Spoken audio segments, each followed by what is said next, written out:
Hello my very beautiful people, എല്ലാവരും happy ആയിട്ട് safe ആയിട്ട് സെറ്റ് ആയിട്ടിരിക്കുന്നു വിശ്വസിക്കുന്നു. ഈ ഒരു വീഡിയോ ഉണ്ടല്ലോ, ഞാൻ കുറച്ചു ദിവസമായിട്ട് ചെയ്യണം എന്ന് വിചാരിച്ചിങ്ങനെ നിൽക്കുന്ന ഒരു വീഡിയോ ആയിരുന്നു. നമുക്ക് നിങ്ങൾ എല്ലാവരും കണ്ടിട്ടുണ്ടാവും, ഈഗിൾ ഗെയിമിംഗ് ആ ഒരു ചാറ്റിന്റെ അക്കൗണ്ടിൽ ഇട്ടിട്ടുണ്ടായിരുന്ന ഒരു വീഡിയോ ആണത്. നമുക്ക് എന്തായാലും അത് കാണാം. അതുപോലെ തന്നെ ഈ സെയിം ഇൻസിഡന്റ് പോലെ ഉണ്ടായിട്ടുള്ള കുറച്ച് വീഡിയോസും കൂടെ ഞാൻ റീസെന്റ് കണ്ടിട്ടുണ്ടായിരുന്നു. അപ്പൊ നമുക്ക് എല്ലാ വീഡിയോസും കൂടെ ഒന്ന് കണ്ടിട്ട് അതിനെ കുറിച്ചുള്ള കാര്യങ്ങൾ സംസാരിക്കാം. നമുക്ക് ഫസ്റ്റ് ഒരു ആള് സംസാരിക്കുന്നത് നമുക്ക് കേൾക്കാം. നിങ്ങൾ ഈ വീഡിയോ കാണുന്നുണ്ട്, ഹെഡ്സെറ്റ് വെച്ചിട്ട് കേൾക്കുക. നിങ്ങളെ വീട്ടിലെ കൊച്ചുങ്ങൾ കാര്യങ്ങളൊക്കെ കാണും. നാളെ സമയം ഇതുപോലുള്ള നിങ്ങൾ ഈ അമ്മയും പെങ്ങളെയും തിരിച്ചറിഞ്ഞൂടാ എന്ന് പറയുന്ന മൈരന്മാരെ കുറിച്ച് കേട്ടിട്ടുണ്ടോ? അങ്ങനെ ഒരു മൈരനെ എനിക്ക് കിട്ടി. ഞാൻ നിങ്ങൾക്ക് കാണിച്ചു തരാം. ഇതിന്റെ പേരിൽ ഇനി എന്ത് വന്നാലും ഞാൻ നേരിട്ടോളാം. ഞാൻ ഇനിയിപ്പം ഇവൻ പോയി ചാവൂല. ഇന്നലെ ഒരു സംഭവം നടന്നില്ലേ, മറ്റേ പോയി ഒരു പാവത്തിന്റെ തലയെ കൊണ്ട് കേസിട്ട് കൊടുത്തില്ലേ? അതേ കണക്ക് ഈ പൂർവിമോൻ ചത്തു കഴിഞ്ഞാൽ എനിക്ക് സന്തോഷമേ ഉള്ളൂ. ഇതേ കണക്ക് ചത്തിട്ട് എനിക്ക് നേരെ കേസ് വന്നു കഴിഞ്ഞാൽ എനിക്കൊരു കുഴപ്പമില്ല. ഞാൻ നിങ്ങൾക്ക് ഒരു സാധനം കാണിച്ചു തരാം, ഇത് കണ്ടു നോക്ക്. അതാണ് ആ ഒരു വീഡിയോ. ഇപ്പം അതിൻ്റെ അകത്ത് എന്ന് വെച്ചിട്ടുണ്ടെങ്കിൽ ആള് എൻഡില് ആളുടെ ഫോൺ നമ്പറും ഫോട്ടോസും കാര്യങ്ങളും ഒക്കെ റിവീൽ ചെയ്യുന്നുണ്ട്. ആളുടെ പ്രൊഫൈൽ നെയിം എനിക്ക് തോന്നുന്നു, ഈ വീഡിയോ ഇട്ട ആളുടെ പ്രൊഫൈൽ നെയിം എനിക്ക് തോന്നുന്നു നന്ദു. ഒറ്റ സെക്കൻഡ് നോക്കട്ടെ. നന്ദു ഒഫീഷ്യൽ എന്നാണ്. അപ്പൊ നിങ്ങൾക്ക് അതിന്റെ ഫുൾ വീഡിയോ കാണണമെന്നുണ്ടെന്നുണ്ടെങ്കിൽ പോയിട്ട് കാണുക. മിഥു അങ്ങനെ എന്തോ ഒരാളാണ് ആ ഒരു അക്കൗണ്ടിന്റെ ഉടമ. ഈ മിഥുൻ എന്ന് പറയുന്ന ആളെ എത്രയും പെട്ടെന്ന് Kerala police and Kerala cyber ഡോമിന്റെ അവരോടാണ് ഞാൻ പറയുന്നത്, നിങ്ങൾ അറസ്റ്റ് ചെയ്തേ പറ്റുള്ളൂ. കാരണം ഇത് മാത്രമല്ല, ഇതിനേക്കാളും വലിയ ക്രൈം ഈ ഒരാൾ ചെയ്തിട്ടുണ്ട്. എനിക്ക് പേഴ്സണലി ഒരാൾ മെസ്സേജ് അയച്ചിട്ടുണ്ടായിരുന്നു. ഒരു ചൈൽഡ് പോക്സോ കൂടെ ഇടാനുള്ള ഒരു വകുപ്പുള്ള ഒരു ചെങ്ങായിനെയാണ് ഈ നന്ദു എക്സ്പോസ് ചെയ്തിട്ടുള്ളത്. ആളുടെ പ്രൊഫൈൽ നമ്പറും കാര്യങ്ങളും ഒക്കെ ഉണ്ട്. കേരള പോലീസിന് ഒരുപാട് പേര് ഈ പറയുന്ന വീഡിയോയിൽ ഞാൻ മെൻഷൻ ചെയ്തിട്ട് കണ്ടിട്ടുണ്ടായിരുന്നു. നന്ദുവിനോട് ഞാൻ അതിൽ കമന്റ് ഇട്ടിട്ടുണ്ടായിരുന്നു, എത്രയും പെട്ടെന്ന് തന്നെ നിങ്ങളുടെ കയ്യിൽ ഡീറ്റെയിൽസും കാര്യങ്ങളും ഒക്കെ ഉണ്ടെന്നുണ്ടെങ്കിൽ ഭയങ്കര സ്പീഡപ്പ് ആയിട്ട് കാര്യങ്ങൾ നടക്കും.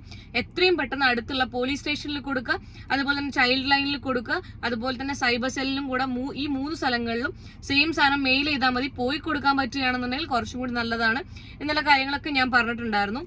ഇനി നെക്സ്റ്റ് നമുക്കൊരു വീഡിയോ കാണാം. ഇതും ഏകദേശം എല്ലാവരും കണ്ടിട്ടുള്ള വീഡിയോ ആയിരിക്കും. ഞാനിപ്പോൾ ഈ വീഡിയോ ചെയ്യുന്നത് എനിക്ക് റീസെന്റ് വന്നൊരു കമന്റിനെ പറ്റി ജസ്റ്റ് ഒന്ന് പറയാൻ വേണ്ടിയിട്ടാണ്. ഈ ഒരു കമന്റ് കണ്ടിട്ട് എനിക്ക് ഇഗ്നോർ ചെയ്യാൻ തോന്നിയില്ല. ഭയങ്കരമായിട്ട് പേഴ്സണലി വിഷമമായ ഒരു കമന്റാണ്. ഈ കുട്ടി മരിച്ചു പോയെങ്കിൽ കൊള്ളാമായിരുന്നു അല്ലേ? ഇതാണ് ഞാൻ അവിടെ കണ്ടൊരു കമന്റ്.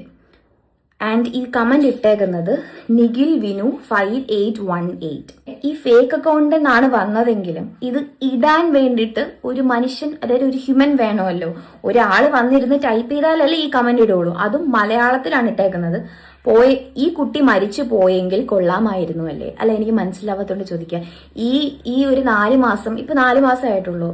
ഈ കുട്ടി, അതായത് എന്റെ കൊച്ചിന് എന്താ പറയാ, നിങ്ങളുമായിട്ട് ഒരു പ്രശ്നമോ ഒന്നും ഇല്ല. ഈ ഒരു കുഞ്ഞു കൊച്ചാണ്. ആ ഒരു കൊച്ച് മരിച്ചു പോയെങ്കിൽ കൊള്ളാമായിരുന്നു. എങ്ങനെയാണ് ഈ കമന്റ് ഇടാൻ തോന്നുന്നത് എനിക്കറിയില്ല. ഈ കമന്റ് വായിച്ച ശേഷം സത്യം പറഞ്ഞാൽ ഇന്നലെ രാത്രി എനിക്ക് ഉറങ്ങാൻ പോലും പറ്റും. ഇപ്പൊ ഇതിന്റെ ആണെങ്കിൽ ഫുൾ വീഡിയോ ആളുടെ പ്രൊഫൈലിനകത്ത് കിടക്കുന്നുണ്ട്. ലിറ്റിൽ ട്യൂ എന്ന് പറഞ്ഞിട്ടുള്ള ഒരു, നിങ്ങൾ ഇവരെ പരിചയമുണ്ടോ എന്ന് നിങ്ങൾക്ക് എന്തായാലും കാണുന്നവർക്ക്. അവരുടെ പ്രൊഫൈലിനകത്ത് ഒരു വീഡിയോ ഉണ്ട്. ഈ ഒരു സെയിം വീഡിയോന്റെ ഫുൾ ഉണ്ട്. ഒരു 4 മിനിറ്റ്സ് എങ്ങനെയാണ് ആ ഒരു വീഡിയോ വരുന്നുള്ളത്. ഇവർക്കൊരു 4 മാസം പ്രായമുള്ള ഒരു വാവയാണുള്ളത്. ഈ അടുത്താണ് ഡെലിവറിയും കാര്യങ്ങളൊക്കെ കഴിഞ്ഞിട്ടുള്ളത്. ആ കുഞ്ഞിനെ വെച്ചിട്ടുള്ള വീഡിയോയുടെ താഴത്ത് വന്നിട്ടുള്ള കമന്റ് ആണ്, ആ കുട്ടി മരിച്ചു പോയിരുന്നെങ്കിൽ എന്നൊക്കെ. വളരെ കറക്റ്റ് അല്ലേ ഇവള് പറഞ്ഞിട്ടുള്ളത്? എന്താന്ന് വെച്ച് കഴിഞ്ഞാല് ആ ഒരു കമന്റ് ഇടണം, ആ വാവേനെ കുറിച്ച് അങ്ങനെ ഒരു കമന്റ് ഇടുന്നത്. എന്തായാലും മനുഷ്യനാണല്ലോ, അല്ലാണ്ട് ആത്മാക്കൾക്ക് വന്നിട്ട് കമന്റ് ഇടാനൊന്നും പറ്റില്ലല്ലോ. അതൊരു മനുഷ്യനല്ലേ ഒന്നുമില്ലെങ്കിലും. എങ്ങനെയാണ് ഒരു മനുഷ്യനെ കൊണ്ട് അങ്ങനെയൊക്കെ കമന്റ് ചെയ്യാൻ പറ്റുന്നത്? ഒരു 4 മാസം പ്രായമുള്ള ഒരു കുഞ്ഞ്, ഒരു ഓമന വാവേനെയൊക്കെ നോക്കിയിട്ട് അങ്ങനെയൊക്കെ പറയാൻ തോന്നുന്നത്? ഇത് ഫേക്ക് അക്കൗണ്ട് ആണെങ്കിൽ പോലും ആളെ കണ്ടുപിടിക്കാൻ പറ്റുകയാണ് എന്നുണ്ടെങ്കിൽ തല്ലിക്കൊല്ലണം എന്നാണ് ഞാൻ പറയുന്നത്. ഇവനൊക്കെ നാടിന് വലിയ ആപത്താണ് നാളത്തേക്ക്. ഈ കുഞ്ഞിനൊക്കെ ഇങ്ങനെ പറയണമെന്നുണ്ടെന്നുണ്ടെങ്കിൽ എത്ര ക്രിമിനൽ മൈൻഡ് ആയിരിക്കണം ഇങ്ങനെയുള്ള ടീംസിന്റെ ഒക്കെ. ഇനി വേറൊരു വീഡിയോ കാണാം നമുക്ക്. 2 നമ്മൾ വീഡിയോ ഇട്ടിട്ട് ജാനിക്കെതിരെ കുറെ നെഗറ്റീവ് കമന്റ്സ് വരുന്നുണ്ട്. ജാനി മരിച്ചു പോകും, ജാനി പെട്രോൾ വെച്ച് കത്തിക്കണം, ജാനി RIP കുറെ നെഗറ്റീവ് കമന്റ്സ് വരുന്നുണ്ട്. നമുക്കാണെങ്കിൽ ഈ നെഗറ്റീവ് കമന്റ്സ് ഒക്കെ എടുത്ത് വെച്ചിട്ട് നമുക്ക് റിയാക്ട് ചെയ്ത് വീഡിയോ ഇടാം. ചിലപ്പോൾ സോഷ്യൽ മീഡിയയിൽ വൈറലാവുമായിരിക്കും, ട്രെൻഡിങ് ആയിട്ട് ഓടുമായിരിക്കും. നമുക്ക് അത് വെച്ചിട്ട് വേണമെങ്കിൽ റീച്ച് കിട്ടാം. പക്ഷേ ഇപ്പോൾ ഇവിടെ വന്നുകൊണ്ടിരിക്കുന്നത് എന്താണെന്ന് വെച്ചാൽ നിങ്ങൾക്ക് ഈ ക്ലിപ്പ് കേൾക്കുമ്പോൾ മനസ്സിലാവും. അതായത് ഇതൊരു കിഗോ 22 എന്ന് പറഞ്ഞിട്ടുള്ള പ്രൊഫൈലിന്റെ അകത്തുള്ള വീഡിയോ ആണ്. അതിൽ കുറച്ച് ഇതുണ്ട്. ഇവരുടെയും ഇവരുടെ മകളെ കുറിച്ചിട്ട് ഒരുത്തൻ വളരെ മോശം എന്ന് പറഞ്ഞാൽ വളരെ മോശമായിട്ട്, അല്ലെങ്കിൽ കുറച്ച് ആൾക്കാർ, ഒരു കൂട്ടം ആൾക്കാര് ആ കുട്ടി മരിച്ചു പോകട്ടെ RIP എന്നൊക്കെ. നിങ്ങളൊന്ന് ആലോചിച്ച് നോക്കണം. നിങ്ങൾ ഈ കമന്റ് ഇടുന്ന സമയത്ത് ആ കുട്ടീന്റെ അച്ഛന്റെ അമ്മേന്റെ ഫാമിലിന്റെ ഒരു അവസ്ഥ നിങ്ങളൊന്ന് ആലോചിച്ച് നോക്കിയാട്ടെ. നിങ്ങൾ എന്തായാലും തൂരതല്ലോ, നിങ്ങൾ പെറ്റ തന്നെ ആയിരിക്കൂലേ? അപ്പൊ ആ ഒരു പെറ്റതൊരു സ്ത്രീ ആയിരിക്കും എന്തായാലും, അല്ലാണ്ട് പിന്നെ പന്നി പ്രസവിച്ചിട്ടുണ്ടായെന്നല്ലോ നീയെല്ലാം. അല്ല, സംശയമാണ്. പ്രകൃതി വിരുദ്ധതയ്ക്ക് പോയിട്ട് പിന്നെ ഇവന്റെ തന്ത പോയിട്ട് അങ്ങനെ പന്നിയിലുണ്ടായതാണോന്നും അറിയില്ല. അങ്ങനെ ഉണ്ടായതായിരിക്കണം, അല്ലാത്ത പക്ഷം ഇങ്ങനെയൊന്നും പറയാൻ വേണ്ടി പറ്റില്ല. അത് വേറെ കാര്യം. നെക്സ്റ്റ് വളരെ ഞെട്ടിക്കുന്ന ഒരു വാർത്തയാണ്. നമ്മുടെ നാട്ടിൽ എന്താ നടക്കുന്നതെന്ന് ഒരിക്കൽ കൂടി നമ്മളെ ബോധ്യപ്പെടുത്തുന്ന ഒരു വാർത്തയാണ്. ഫേസ് ക്രീം മാറ്റിവെച്ചതിന് അമ്മയെ ക്രൂരമായി മർദ്ദിച്ചൊരു മകളുടെ വാർത്ത. Reporter breaking. കൊച്ചിയിൽ ഫേസ് ക്രീം മാറ്റിവെച്ചെന്നാരോപിച്ച് അമ്മയെ ക്രൂരമായി ആക്രമിച്ചു മകൾ. കമ്പിപ്പാര കൊണ്ട് അമ്മ സരസുവിന്റെ വാരിയെല്ല് അടിച്ച് തകർത്തു. മകൾ നിവിയെ പനങ്ങാട് പോലീസ് വയനാട്ടിൽ നിന്നും പിടികൂടി. അമ്മയെ മകൾ നിരന്തരം ഉപദ്രവിക്കാറുണ്ട്. അതായത് ഈ പെൺകുട്ടി ഉണ്ടല്ലോ, ഇവള് പിന്നെ ഫേസ് ക്രീം മാറ്റി വെച്ചേന് വൈറ്റനിങ് ക്രീം ആയിരിക്കും. പിന്നെ വൈറ്റനിങ് ക്രീം മാറ്റി വെച്ചേന് അമ്മേനെ കമ്പിപ്പാര കൊണ്ട് അടിച്ചു.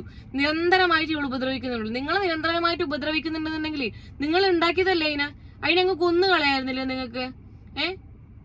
ഉണ്ടാക്കിയത് നിങ്ങളാണ്. നിങ്ങൾ അത്രയും കഷ്ടപ്പെട്ടായി പ്രസവിച്ചിട്ട് അതിന്റെ കയ്യിൽ തല്ലുകൊണ്ട ആവശ്യം നിങ്ങൾക്കുണ്ടാ? അമ്മേനോടാണ് ചോദിക്കുന്നത്. ഒരമ്മേനെ കൊണ്ടത് പറ്റില്ല, നൊന്ത് പ്രസവിച്ച ഒരമ്മേനെ കൊണ്ട് അത് പറ്റില്ല. എന്നാലും ഞാൻ പറയണം, അടിച്ച് കൊല്ലായിരുന്നില്ലേ? അല്ലാന്നുണ്ടെന്നുണ്ടെങ്കിൽ വല്ല ചോറിൽ വല്ല വിഷവും കൊടുത്ത് കൊല്ലായിരുന്നല്ലേ ഇങ്ങനത്തെ ജന്മങ്ങളെല്ലാം. ഇനിയിപ്പോ ഇവളെ അറസ്റ്റ് ചെയ്തിട്ട് എങ്ങനെ കൊണ്ടുപോയി അറസ്റ്റ് ചെയ്തിട്ട്? BMW വന്നോ അല്ല ബെൻസോ? ഫോട്ടോ കാണിച്ചല്ലോ, അതന്നെ വലിയൊരു കാര്യം.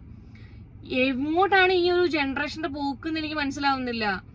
പിന്നെ ഇത് പക്ക 101% ഡ്രഗ്സ് ആണ്.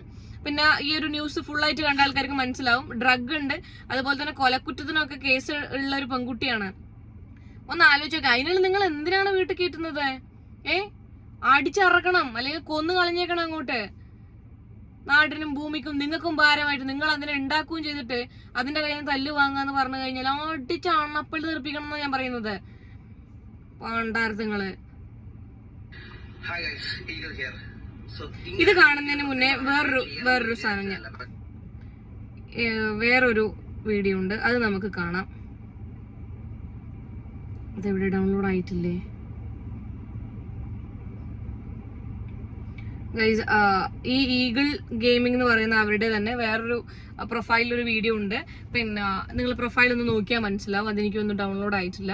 പിന്നെ ഒന്നുമല്ല, ഇവരുടെ വാവേനെയും വൈഫിനെയും ഒരുത്തൻ കൊല്ലുന്നും അല്ലെങ്കിൽ വളരെ മോശം എന്ന് പറഞ്ഞാൽ വളരെ വൾഗറായിട്ട് വാവേനെയും വൈഫിനെയും പറഞ്ഞിട്ടുള്ള ഒരു സാധനം. എന്തിനാന്നും കൂടെ നിങ്ങൾ അറിയണം.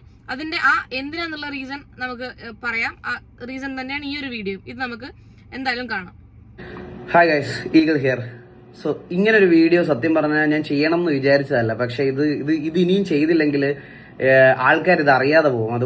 അതുകൊണ്ട് മാത്രം ഞാൻ ചെയ്യുന്ന ഒരു കോണ്ടന്റ് ആയിരിക്കും ഇത് കേട്ടോ. ഞാൻ പലവട്ടം എന്റെ ലൈവ് സ്ട്രീമിലെ ഓഡിയൻസിന്റെ അടുത്ത് ഞാനത് അഡ്രസ്സ് ചെയ്തിട്ടുണ്ട്. പക്ഷേ പബ്ലിക്കലി അല്ലെങ്കിൽ ബാക്കിയുള്ളവരിലേക്ക് കൂടി എത്തേണ്ട ഒരു സമയമായി കഴിഞ്ഞു എന്ന് എനിക്ക് തോന്നി തുടങ്ങി. ഞാൻ ഈ ടെലഗ്രാമിന്റെ ഇഷ്യൂസ് ഒക്കെ വീഡിയോ ഇട്ട് തുടങ്ങിയപ്പോൾ കുറെ പേര് എൻ്റെ അടുത്ത് ഇങ്ങനെ പറയണത്, കുറെ പേരെ കമന്റ് സെക്ഷനകത്തും ബാക്കിയുള്ള ഇപ്പൊ സീക്രട്ട് ഏജന്റ് ഹക്കീം ഇവരൊക്കെ വീഡിയോ ചെയ്തപ്പം ഇവരുടെയൊക്കെ കമന്റ് സെക്ഷനിൽ കുറച്ച് ആൾക്കാർ പറയണതെന്ന് പറഞ്ഞാൽ ഇതൊക്കെ ഇവന്മാർ ഈ സോഷ്യൽ മീഡിയയിൽ നിൽക്കുന്നവന്മാർക്ക് കിട്ടേണ്ടതാ, ഇതൊക്കെ അവന്മാർക്ക് കിട്ടേണ്ടതാ, അവന്മാർക്ക് കിട്ടിയില്ലെങ്കിലേ ഉള്ളൂ അത്ഭുതം. മീൻസ് ഇവന്മാർ ഫോട്ടോ ഇട്ടും ഇട്ടും ജീവിക്കുന്നതല്ലേ, അവന്മാർക്ക് ഇത് കിട്ടിയില്ലെങ്കിലേ അത്ഭുതമുള്ളൂ എന്നുള്ളൊരു രീതിയിൽ സംസാരിക്കുന്ന കുറെ പേര്, ഇവനെയൊക്കെ ന്യായീകരിച്ച് സംസാരിക്കുന്ന കുറെ പേരെ കണ്ടായിരുന്നു ഞാൻ. സോ ഇന്ന് ഞാൻ ഈ വീഡിയോയിൽ കാണിക്കാൻ പോകുന്ന കാര്യങ്ങൾ ഞാൻ ആദ്യമേ തന്നെ പറയാം, ഇത് കുട്ടികൾ കാണണ്ട ഈ വീഡിയോ എന്നാണ് എൻ്റെ ഒരു അഭിപ്രായം. പക്ഷെ എല്ലാവരും ഇത് മെയിൻലി അറിഞ്ഞിരിക്കേണ്ടത് ഈ കുട്ടികളുടെ പേരൻസ് എല്ലാവരുമാണ്. വെറുതെ ഒരു ഫോൺ വാങ്ങിച്ച് മാത്രം കൊടുത്താൽ പോരെ. ഇവന്മാർ അതിനകത്ത് എന്തൊക്കെയാ ചെയ്യണേന്ന് നിങ്ങൾക്ക് നോക്കാനുള്ള സമയമില്ലെങ്കിൽ ഈ സാധനം മേടിച്ചു കൊടുക്കരുത്. ആൻഡ് ഇന്ന് ഞാൻ കാണിച്ചു തരാൻ പോകുന്ന കുറച്ച് കാര്യങ്ങൾ നമ്മൾക്ക് എല്ലാവർക്കും കുറെ പേർക്ക് ഇത് ഭയങ്കര ഡിസ്റ്റർബിംഗ് ആയിട്ടുള്ള ഒരു വീഡിയോ ആയിരിക്കും. കുറെ പേർക്ക് ഇതൊരു അത്ഭുതമായിരിക്കാം. എനിക്കൊക്കെ സത്യം പറഞ്ഞാൽ ഭയങ്കര അത്ഭുതമായിരുന്നു ഇത് കണ്ടപ്പം. കാരണം ഞാനും ഈ ഒരു ഏജ് ഒക്കെ കഴിഞ്ഞിട്ട് വന്ന ഒരാളാണ്. അപ്പൊ ഇന്ന് കാണിക്കാൻ പോകുന്ന കുറച്ച് കാര്യങ്ങൾ നിങ്ങൾക്ക് ഇത് സംഭവം എന്ന് വെച്ചിട്ടുണ്ടെങ്കിൽ നിങ്ങൾക്ക് ഫുൾ വീഡിയോ സ്ക്രീൻഷോട്ടും അതൊക്കെ സഹിതം കാണണമെന്നുണ്ടെന്നുണ്ടെങ്കിൽ ഈഗിൾ ഗെയിം ആ ചേട്ടന്റെ ഇൻസ്റ്റാഗ്രാം അക്കൗണ്ടിൽ യൂട്യൂബിൽ ഇട്ടിട്ടുണ്ടോന്ന് എനിക്കറിയില്ല. ഇൻസ്റ്റാഗ്രാം അക്കൗണ്ട് ഒന്ന് ജസ്റ്റ് ഒന്ന് ചെക്ക് ചെയ്താൽ നിങ്ങൾക്ക് കാണാൻ വേണ്ടി പറ്റും. സംഭവം ഇത്രയേ ഉള്ളൂ. ടെലിഗ്രാം ഗ്രൂപ്പിൽ നിങ്ങൾ ഒരാളുടെ ഫോട്ടോ അയച്ചു കൊടുക്കുകയാണെന്ന് വിചാരിക്കാം. ഞാൻ ഉദാഹരണം പറയാം. ഞാൻ ഒരു ആൺകുട്ടിയെ ഫോട്ടോ റാൻഡംലി നടന്നു പോകുന്ന ഒരു ആൺകുട്ടീനെ ഫോട്ടോ എടുക്കുന്നു. എന്നിട്ട് ഞാൻ ഈ ഗ്രൂപ്പിൽ പറയുന്നു, ഈ വ്യക്തിന്റെ കൂടെ ഞാൻ ഇന്റിമേറ്റ് ആവുന്ന രീതിയിലോ അല്ലെങ്കിൽ ഈ വ്യക്തി വേറെ ആരുടെങ്കിലും കൂടെ ഇന്റിമേറ്റ് ആവുന്ന രീതിയിലോ വീഡിയോസും ഫോട്ടോസും വേണം. 200 രൂപയ്ക്ക്, വെറും 200 രൂപയ്ക്ക് 30-ൽ കൂടുതൽ വീഡിയോസ് ചെയ്തു കൊടുക്കും ആ ഗ്രൂപ്പിന്റെ അകത്ത്. അതേപോലെ തന്നെ പിന്നെ ഇപ്പൊ നമ്മളിപ്പോ പബ്ലിക് ട്രാൻസ്പോർട്ടേഷൻ യൂസ് ചെയ്യുന്ന ആൾക്കാരാണ്, നമ്മൾ ട്രെയിനിൽ യാത്ര ചെയ്യുന്നുണ്ട്, ബസ് സ്റ്റോപ്പിലൊക്കെ ഇരിക്കാറുണ്ട്, ഹോട്ടലുകളിൽ പോയിട്ട് ഭക്ഷണം കഴിക്കാറുണ്ട്, നമ്മൾ ചുരിദാറൊക്കെയാണ് സാരി ഒക്കെയാണ് ഇട്ടിട്ടില്ലെന്നുണ്ടെങ്കിൽ അത് നമ്മളറിയാതെ ഫോട്ടോ എടുത്തിട്ട് ഗ്രൂപ്പിലിടുക. അത് ഇന്ന ആളെന്നൊന്നുമില്ല, ഗ്രൂപ്പിലിടുക. നമ്മൾ അമ്മമാരും ചേച്ചിമാരും ആന്റിമാരും ഒക്കെ വീട്ടിൽ പണിയെടുക്കുന്നതും അതും ഇതും പിന്നെ ഇപ്പൊ നമ്മൾ സ്വാഭാവികമായിട്ട് നമ്മള് വീട്ടിൽ നിൽക്കുകയാണെന്ന് വിചാരിച്ചു. നമ്മളമ്മ നല്ല അണിഞ്ഞൊരുങ്ങി പിന്നെ ചന്ദനമഴയിൽ അമൃതനെ പോലെ ഒന്നല്ല നടക്കുക. നോർമലി ഒരു നൈറ്റി അല്ലെങ്കിൽ ചുരിദാർ അങ്ങനെയൊക്കെ ഇട്ടിട്ടായിരിക്കും പോകുന്നത്. നമ്മൾ വീട്ടിൽ തന്നെ ഉണ്ടാകുമ്പോൾ വേറെ പുറത്തുനിന്ന് ഒരാൾ വീട്ടിൽ വേറെ പുറത്തുനിന്ന് ഒരാൾ ഉണ്ടെന്ന് നമ്മൾ എപ്പോഴും കെയർഫുൾ ആയിരിക്കും. അതല്ലാത്ത പക്ഷം നമ്മൾ അങ്ങനെ ഡ്രസ്സിങ്ങിന്റെ കാര്യത്തിൽ ഭയങ്കര കെയർഫുൾ ആയിട്ട് നടക്കുകയൊന്നുമില്ല. അങ്ങനെയുള്ള സാഹചര്യങ്ങൾ വരെ ക്യാപ്ചർ ചെയ്തിട്ട് ഈ ടെലഗ്രാം ഗ്രൂപ്പിൽ കൊണ്ടുപോയിട്ടിടുക. ഒരു ടെലഗ്രാം ഗ്രൂപ്പിന്റെ പേരാണ് അമ്മ. മനസ്സിലായില്ലേ? അതിൽ 4000-ലധികം ആൾക്കാർ ജോയിൻ ആയിട്ടുണ്ടെന്ന്. ഈ 4000 തന്തില തെണ്ടികളാണ്. ഞാൻ പറയല്ലോ, ഈ 4000 ഞാൻ പറയുന്നത് അത് ആരൊക്കെയാണെന്ന് കണ്ടുപിടിച്ചിട്ട് ഈ അമ്മമാരോടാണ് ഞാൻ പറയുന്നത്. എല്ലാത്തിനെയും വീട്ടിൽ നിന്ന് അടിച്ചിറക്കണം എന്നാണ്. ഇപ്പം ഈഗിൾ ഗെയിം ആ ചേട്ടൻ പറഞ്ഞത് വളരെ കൃത്യമായിട്ടുള്ള കാര്യമാണ്. ഞാനിപ്പോ ഇത് 5ാമത്തെ വർഷമാണ് എന്റെ മോർഫിങ്ങിന്റെ കേസുമായിട്ട് മുന്നോട്ട് പോകുന്നത്. പിന്നെ അപ്പോ അത് ഫസ്റ്റ് വന്ന സമയത്തും ഞാൻ കേട്ടിട്ടുള്ള ഏറ്റവും കൂടുതൽ കമന്റ് ആണ്, നിങ്ങളൊക്കെ ഫോട്ടോ ഇടുന്നത് കൊണ്ടല്ലേ അവർ കൊണ്ടുപോയിട്ട് മോർഫ് ചെയ്യുന്നത്, നിങ്ങൾക്കൊക്കെ അങ്ങനെ തന്നെ വേണം, ഫോട്ടോ ഇടുമ്പോൾ ആലോചിക്കണം, പിന്നെ നീയൊക്കെ ഒരു പെണ്ണല്ലേ, പെണ്ണെന്തിനാ സോഷ്യൽ മീഡിയയിൽ കൊണ്ടുവന്നിട്ട് ഫോട്ടോ ഇടുന്നത് ആന്നല്ലേ. നമ്മൾ മാത്രമല്ല, ആ ടെലിഗ്രാം ഗ്രൂപ്പിന്റെ അകത്തില് പിന്നെ 1000-കണക്കിന് വീഡിയോസ് ഉണ്ട്. നോർമൽ ആയിട്ടുള്ള സോഷ്യൽ മീഡിയ ഒന്നും ഉപയോഗിക്കാത്ത, സോഷ്യൽ മീഡിയ എന്താണെന്ന് പോലും അറിയാത്ത സ്ത്രീകളുടെ ഫോട്ടോസ് ആ ഒരു ടെലിഗ്രാം ഗ്രൂപ്പിനകത്തുണ്ട്. നിങ്ങൾക്ക് ആർക്ക് വേണമെങ്കിലും ആരെ പറഞ്ഞാലും അവർ ചെയ്തു കൊടുക്കും. AI ക്രിയേറ്റ് ചെയ്തിട്ട് വെറും 200 രൂപയ്ക്ക്. And the main fact is that ഇത് ചെയ്തു കൊടുക്കുന്ന പയ്യൻ എത്ര വയസ്സാണെന്ന് അറിയാം നിങ്ങൾക്ക്? 15 വയസ്സാണ് അവന്. 15 വയസ്സുള്ള ഒരു മോനാണ്. ഏത് മോനാണെന്ന് ഞാൻ പറയണ്ടല്ലോ. പിന്നെ ആ മോനാണ് ഇതൊക്കെ ചെയ്തു കൊടുക്കുന്നത് 200 രൂപയ്ക്ക് വേണ്ടി. ഞാൻ പഠിക്കുകയാണ്. അപ്പം ഈഗിൾ ഗെയിമിങ് അവരുടെ ചാറ്റ് സ്ക്രീൻ ഷോട്ടൊക്കെ വെച്ചിട്ടുണ്ട്. ഞാൻ പഠിക്കുകയാണ് ഏട്ടാ, എന്നെ വെറുതെ വിടണോ ഏട്ടാ. നിന്നെ വെറുതെ വിടണോ അല്ലേ? അല്ല, നിന്നെ എങ്ങനെയും കോടതി വെറുതെ വിടും. കാരണം നീ മറ്റേ മൈനർ ആണല്ലോ, നീ ജുവനൈലിലും നീ പോവില്ല. കാരണം നിനക്ക് ഇപ്പൊ 15 വയസ്സ്. കേസ് കൊടുത്തു കഴിഞ്ഞാൽ തന്നെ കേസൊക്കെ പോയി ഒരു 10 വർഷം കഴിയുമ്പോൾ നീ മേജർ ആയിട്ട് 18 വയസ്സൊക്കെ കഴിഞ്ഞാലും നിന്നെ മൈനർ ആയിട്ടേ കണക്ക് കൂട്ടുള്ളൂ. അങ്ങനെയൊക്കെ ഉണ്ട്. നമ്മളെ നിയമമല്ലേ. ഇവർക്ക് അപ്പപ്പോ ആൾക്കാരെ പൊക്കാനും പറ്റില്ല. കുറെ കഴിഞ്ഞ് ഇവര് പറയും അയ്യോ മൈനർ അല്ലേന്ന്. മൈനർ ആണെങ്കിൽ ഇപ്പൊ എന്താ ഞാൻ പറയട്ടെ, മൈനറും ഇതൊക്കെ എടുത്തു മാറ്റേണ്ട സമയം കഴിഞ്ഞു. നിയമത്തിന് ഇപ്പം പിന്നെ 10-35 വയസ്സുള്ള ആൾക്കാരെക്കാളും ക്രിമിനൽ മെന്റാലിറ്റിയാണ് ഈ 10-15 വയസ്സുള്ള കുട്ടിയൊക്കെ. പിന്നെ അതേപോലെ തന്നെ ഞാൻ എന്റെ മോർഫിങ്ങിന്റെ കേസില് പിന്നെ ഈ പറയുന്ന പോലെ ആ ഫോട്ടോസ് അതിൽ നിന്ന് ആ സൈറ്റിൽ നിന്ന് ഫോട്ടോസ് എടുത്തിട്ട് എന്നെ നിരന്തരമായിട്ട് സ്റ്റോറി ഇട്ടിട്ട് ടാഗ് ചെയ്തുകൊണ്ടിരുന്ന ഒരു കുട്ടിയുണ്ട്. അവനും ആ ക്രൈം ചെയ്യുന്ന സമയത്ത് അവന് 16-17 വയസ്സാണ്. നിങ്ങൾ ആലോചിക്കണം, 16-17 വയസ്സാണ് ആ കുട്ടിക്ക്. പേരും കാര്യങ്ങളൊന്നും ഞാൻ പുറത്തു വിടുന്നില്ല. അവനെ ഞാൻ കണ്ടിട്ടുണ്ടായിരുന്നു, സംസാരിച്ചിട്ടുണ്ടായിരുന്നു. കാരണം കേസ് മുന്നോട്ട് പോകുന്നത് കൊണ്ട് എനിക്ക് പേരും കാര്യങ്ങളും പുറത്തു പറയാൻ വേണ്ടി പറ്റില്ല. അതുകൊണ്ട് തന്നെ ഇപ്പൊ പറയുന്നില്ല. കേസിന്റെ കാര്യത്തിൽ തീരുമാനമാവട്ടെ, അത് കഴിഞ്ഞിട്ട് ഞാൻ അതിന്റെ ഡീറ്റെയിൽസും കാര്യങ്ങളൊക്കെ നിങ്ങളോട് പറയാം. 17 വയസ്സാണ്. അപ്പം ഈ പറയുന്ന ഈ ടെലിഗ്രാമിൽ AI ക്രിയേറ്റ് ചെയ്യുന്ന ഈ കുട്ടിക്ക് 15 വയസ്സേ ഉള്ളൂ. ഈ പറയുന്ന ഞാൻ പറഞ്ഞ എന്റെ മോർഫിങ്ങിന്റെ കേസിലാണെന്നുണ്ടെങ്കിൽ 17 വയസ്സുള്ള ഒരു കുട്ടിയാണത് ചെയ്തിട്ടില്ല. ഇവരുടെ മെന്റാലിറ്റി നിങ്ങളൊന്ന് ആലോചിച്ച് നോക്കൂ. എന്ത് വൃത്തികെട്ട മെന്റാലിറ്റിയാണ് ഇവരത്. ഇവന്റെ മാത്രമല്ല, ആ ഗ്രൂപ്പിൽ ഇരുന്ന് അതൊക്കെ ആസ്വദിക്കുന്ന കുറെ നായ്ക്കളുണ്ടല്ലോ, അവരെയാണ് ആദ്യം തച്ചുകൊല്ലേണ്ടത്. അല്ലെങ്കിൽ ഇവൻ 200 രൂപ കൊടുത്തിട്ട് ഒരാളുടെ ഫോട്ടോ വെച്ചിട്ട് എന്നെ അങ്ങനെ ചെയ്തത്, എന്നെ ഇങ്ങനെ ചെയ്തതാന്ന് പറഞ്ഞു കൊടുക്കുന്നുണ്ടല്ലോ. എടാ എന്താടാ സീരിയസ് ആയിട്ട് ഞാൻ പറയണേ. കുട്ടിയൊക്കെ ഫോൺ കൊടുക്കും. ഞാൻ ഇതിന് മുന്നേ പല പല പല വീഡിയോസിലും ഞാൻ പറഞ്ഞു മടുത്തൊരു കാര്യമാണ്. കഴിഞ്ഞ ദിവസം ഇവിടെ ഉള്ളൊരു കുട്ടി, അവൻ 6th പഠിക്കുന്നത്.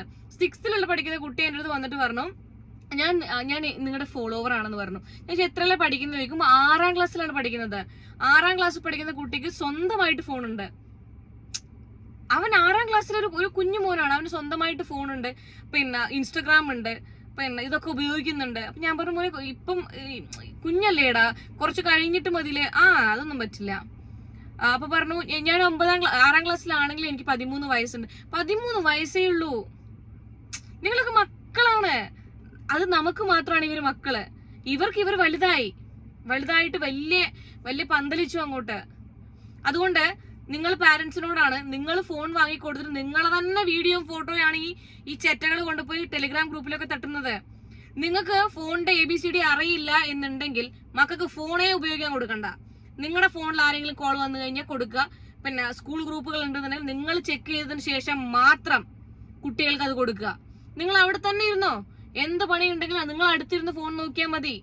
അതല്ലെങ്കിൽ ഇതുപോലെയൊക്കെ അനുഭവിക്കേണ്ടി വരും. നിങ്ങളുടെ ഫോട്ടോ ആയിരിക്കും. ഓരോ അമ്മമാരോടാണ് ഞാൻ പറയുന്നത്, നിങ്ങളുടെ ഫോട്ടോ നിങ്ങൾ അറിയാണ്ട് നിങ്ങളുടെ പല ഭാഗങ്ങളുടെയും ഫോട്ടോ ആണ് ഇതുപോലെയുള്ള ടെലിഗ്രാം ഗ്രൂപ്പുകളിൽ സ്പ്രെഡ് ചെയ്യപ്പെടുന്നത്. മക്കളെ കയ്യിൽ ഫോൺ കൊടുക്കുന്ന സമയത്ത് കൃത്യമായിട്ട് മോണിറ്റർ ചെയ്യാൻ പറ്റില്ല എന്ന് 100% ഉറപ്പുണ്ടെന്നുണ്ടെങ്കിൽ ഫോൺ വാങ്ങിക്കൊടുക്കാണ്ടിരിക്കുക. കൊടുക്കണ്ട ഫോണ്. എന്തിനാണ് ഇങ്ങനത്തെ തോന്നിയവാസത്തിന് പോകുന്ന ആൾക്കാർക്ക് ഫോൺ കൊടുക്കുന്നത്? രണ്ടാമത്തെ കാര്യം, ഈ മക്കളെ ഉപയോഗിക്കുന്ന ഫോണിന്റെ അകത്ത് വേറെ ഒരു ആപ്ലിക്കേഷൻ ഇല്ല, മോശമായിട്ടുള്ള ഒരു കാര്യം കുട്ടികൾ ചെയ്യുന്നില്ല എന്നുണ്ടെങ്കിൽ നിങ്ങൾ അടുത്തിരുന്നാലും നിങ്ങൾ ആ കുട്ടികളുടെ ഫോൺ ചെക്ക് ചെയ്താലും കുട്ടികൾക്ക് പേടിക്കേണ്ട ആവശ്യമില്ല, അല്ലെങ്കിൽ ഫോൺ തരാണ്ടിരിക്കേണ്ട ആവശ്യമില്ല. നിങ്ങളുടെ മക്കൾ നിങ്ങൾക്ക് ഫോൺ തരുന്നില്ല. ഒരു 17, 18, 19 വയസ്സുള്ള കുട്ടികള് നിങ്ങളോട് ഫോൺ ഒന്ന് നോക്കട്ടെ, ചെക്ക് ചെയ്യട്ടെ എന്ന് പറഞ്ഞ് ചോദിക്കുമ്പോൾ തരുന്നില്ല എന്നുണ്ടെങ്കിൽ ഇതുപോലെയുള്ള എന്തെങ്കിലും കള്ളത്തരങ്ങൾ ആ കുട്ടികൾ ചെയ്യുന്നുണ്ട് എന്നാണ് അർത്ഥം. ദയവേതിട്ട് നിങ്ങൾ ശ്രദ്ധിക്കുക. സോഷ്യൽ മീഡിയയിൽ ഫോട്ടോ ഇടുന്ന ആൾക്കാർക്കും അല്ലെങ്കിൽ സോഷ്യൽ മീഡിയയിൽ ആക്റ്റീവ് ആയിട്ടുള്ള ആൾക്കാർക്കും മാത്രമല്ല ഇങ്ങനെയുള്ള അനുഭവങ്ങൾ ഉണ്ടാവുന്നത്, അല്ലാണ്ടുള്ള ആൾക്കാർക്കും ഉണ്ടാവുന്നുണ്ട്. അതിന് വലിയൊരു ഉദാഹരണമാണ് ഈ പറയുന്ന ഈഗിൾ ഗെയിമിംഗ്, ആ ചേട്ടന്റെ പ്രൊഫൈലിലുള്ള വീഡിയോസ്. രണ്ടാമത്തെ കാര്യം, ഫേക്ക് അക്കൗണ്ട് ഉണ്ടാക്കിയിട്ട് കുഞ്ഞു മക്കളെ വരെ കൊല്ലാനും അത് മരിച്ചു പോട്ടെ എന്നൊക്കെ പറഞ്ഞാൽ നിങ്ങളെ മനസ്സുണ്ടല്ലോ. എടാ ചത്തൂടെടാ നിനക്കൊക്കെ. ഞാൻ അതാണ് ചോദിക്കുന്നത്. ഈ കമന്റ് ഇടുന്ന സമയം കൊണ്ട് നിനക്കൊക്കെ ചത്തൂടെ പോയിട്ട്? നീയൊക്കെ പുഴുത്ത് ചാവും, അതിന് നിനക്കൊരു സംശയവും വേണ്ട. ഒരു ഒന്നും അറിയാത്ത കുട്ടികളെയൊക്കെ മരിച്ചു പോകണം, അല്ലെങ്കിൽ അവരെ അങ്ങനെ ചെയ്യണം ഇങ്ങനെ ചെയ്യണം എന്നൊക്കെ വിചാരിക്കുന്ന നീയൊക്കെ ഉണ്ടല്ലോ, പുഴുത്ത് നാറിച്ചാവും. അങ്ങനെ ചാവണം. ഫേക്ക് അക്കൗണ്ട് ആണെന്നുണ്ടെങ്കിൽ നീയൊക്കെ ഒരു മനുഷ്യനല്ലേടാ. അപ്പുറത്ത് കൈയും കാലും പിന്നെ ശ്വാസവും ഒക്കെ ഉള്ള ഒരു മനുഷ്യനല്ല നീ പുഴുത്ത് ചാവും നീയൊക്കെ അങ്ങനെയൊക്കെ പറയുന്ന ടീംസ്.